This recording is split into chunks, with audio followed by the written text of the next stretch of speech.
কারা কেন ৩ আসামিকে বাদ দিয়ে অন্য ৩ জনকে আসামি করল যুবদল সভাপতি।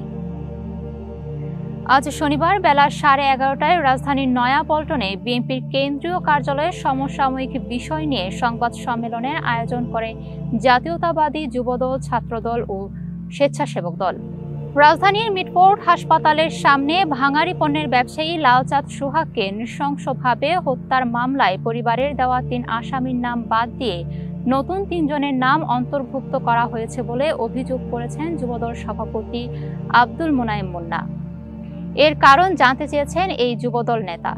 আজ শনিবার বেলা 11:30টায় রাজধানীর নয়াপল্টনে বিএনপির কেন্দ্রীয় কার্যালয়ের সমসাময়িক বিষয় নিয়ে সংবাদ সম্মেলনের আয়োজন করে জাতীয়তাবাদী যুবদল, ছাত্রদল ও স্বেচ্ছাসেবক দল।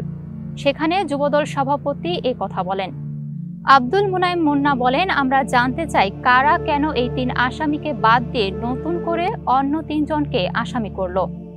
ঘটনাটি বুধবারের। গতকাল শুক্রবার এটি ব্যাপকভাবে প্রচারিত হয়েছে। 2 দিন আগের ঘটনা কেন গতকাল প্রচার হলো, এর পেছনে কারা জড়িত সেটিও খুঁজে দেখতে হবে। এটির যথাযথ ব্যবস্থা গ্রহণের দাবি জানাচ্ছি। এতক্ষণ বার্তা বৈঠকের সাথে থাকার জন্য ধন্যবাদ।